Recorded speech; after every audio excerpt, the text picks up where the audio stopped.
Hello YouTube, and welcome back to another episode of Explain That Game, the series that showcases a game and most of its features to help you decide if it's worth your time and money. Today we're looking at Rijn the Specpyre in Manor of the Damned by The Hideout.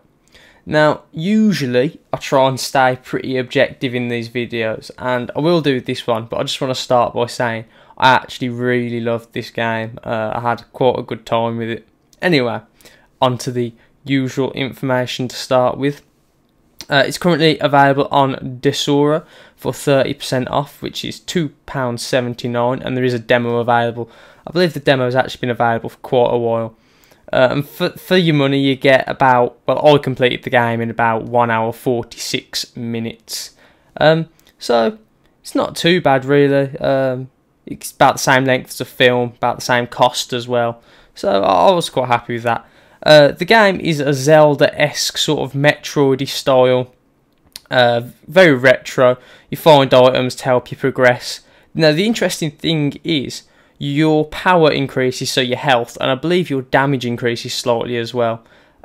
Your power increases with your progression through the game, not your level. So you're never stuck grinding, which I thought was quite a nice technique to maintain pace.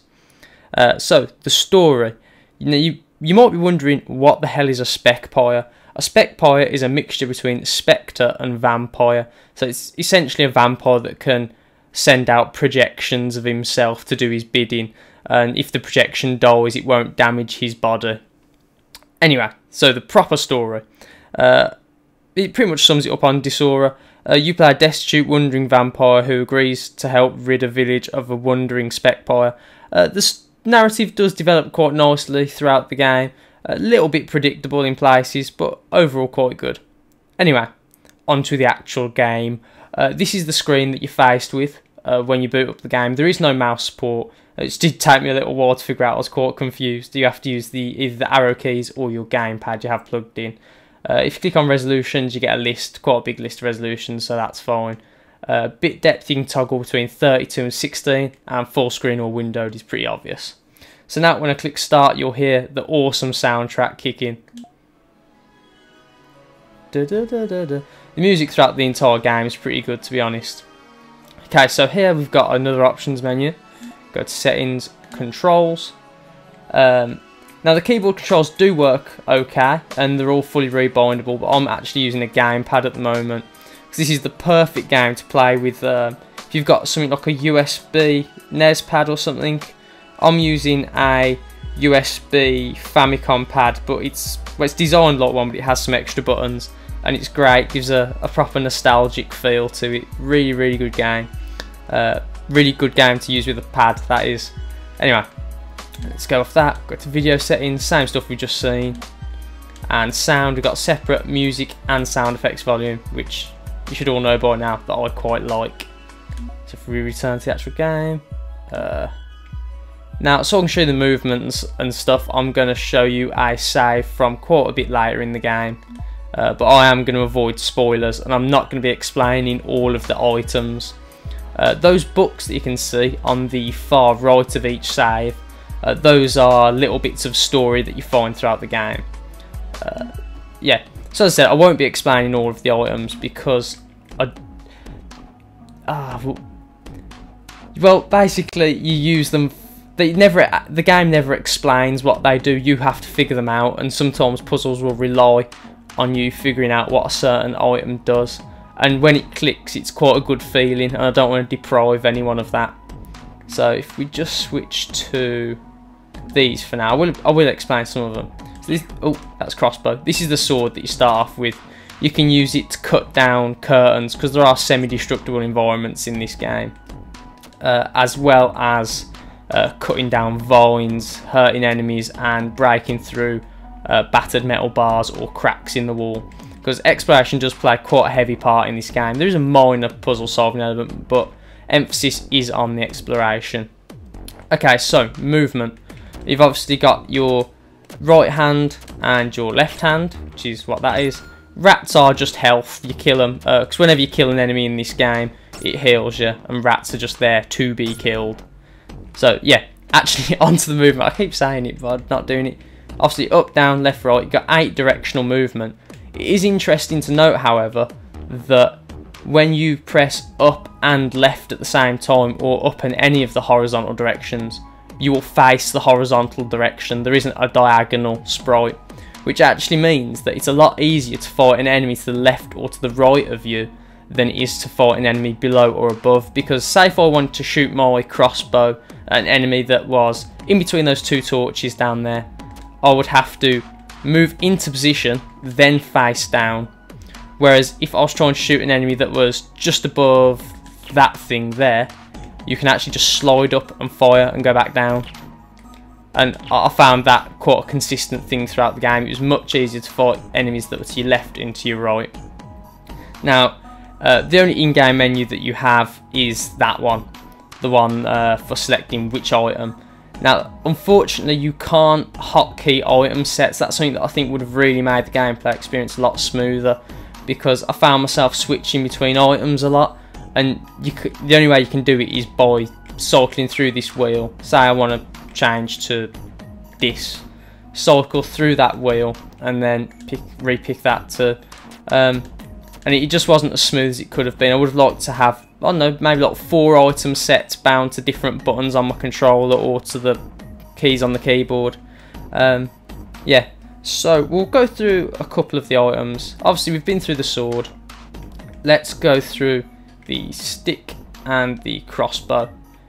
So the stick, you find just that stick, but it has the interesting feature. Oh, by the way, that's crossbow, just shoots as you'd expect. If you hit a torch with it, it'll set on fire, which now makes it do more damage than the sword, because there's a damage over time effect with the fire. But if they die to the fire, you won't get your health back. You won't drain the health from the enemy, if that makes sense. But now the interesting thing is, if you have the crossbow equipped at the same time and you fire, you'll be shooting flaming bolts, which I thought was a really nice mechanic. So if you go down here, there's a couple of enemies. I'll show you one of the other items. Well, I'll just demonstrate there, you can set them on fire and they'll die over time. This is one of the much later items. Now, if you see, it just looks like a ninja star. Now, if you hit an enemy with this, oh, there we go. It'll just freeze them in place, and oh dear, not very long though. It freezes them in place, and you can just walk over and finish them off. Your torch will go out in the rain. While we're here as well, I might as well show you. This is a save point, as you'd expect. Heals you, like in most other games, and allows you to save your game. Right, now I think the best way to actually demonstrate the game will be to show a bit of gameplay. I'm going to show you the first boss, which is actually in the demo, so I am trying to avoid spoilers as much as possible. Unfortunately, the bosses in this game are quite easy. I think there was 4 bosses, maybe 5. Yeah, I really wish they were more challenging. That was one of my biggest gripes with the game. Like I said, I do really like the game, but a bit more challenge would have been nice overall. And the save points are spread quite thin and far between. So if we just load up that other game, continue this one. No, this one in fact. Here we are. So what I've got? I've got my torch and my crossbow out. Yeah, those enemies with electric around them, you don't want to touch that electricity for obvious reasons. And you can't shoot them, they're very hard enemies to kill, but they're pretty much useless if you don't aggravate them in the first place. This is one of the first enemies you'll encounter here. I'm just going to wait for him to attack me, which he doesn't want to do. Oh wow, they don't hurt you if you're standing still apparently. That's a new one. I didn't know at all. Why does he not want to hurt me? This is ridiculous. There's 2 of them over here. One of them's bound to want to kill me. Maybe if I change weapon? I didn't do it, did I? Silly me. There we go, it's dark now. Hit me or something. For some reason. No, well, they latch on to you. I don't know why they're not attacking me. They're just being stupid. Let's go kill us a boss. I just want to set this on fire first. Okay, this is the caretaker. He appears at various points throughout the game, and he'll share bits of narrative with you and bits of advice. So this is the room of Skylar. He has gone quite insane and will be dangerous. His great mind used to be used to translate books of old. Now he only seems capable of throwing such books around in wild tirades? Tirades? Yeah, I think that's right. Watch your step, or you might just become a permanent bookmark. And a lot of the humour in the game also comes from this character. If you talk to him again, he'll just say a random little comment. Here we are. I wander around down here looking for food sometimes. Yeah. It's crazy, crazy old man. I think they've bugged out, to be honest. They're meant to hurt you when you walk into them. That's interesting. Right. This is the boss here.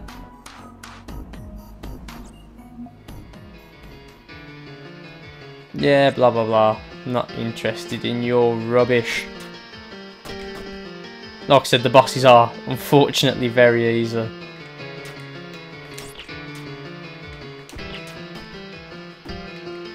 And rinse and repeat, that is it. And back down here again. And done. And in my opinion, that's one of the hardest bosses. There is one that is more difficult. But yeah, I thought that was quite unfortunate. A bit of a wasted opportunity. Yeah, I'm not going to explain what the white ring does at all. Let's go outside. This is something that I wanted to show. The semi-destructible environment. Sometimes behind curtains like this, you'll find that they've hidden doors and other things, and sometimes they are actually essential to find for progress. So if I just set this on fire, you'll see what I mean.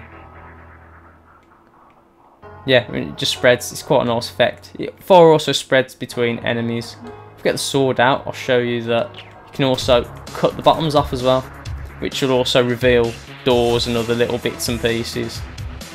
I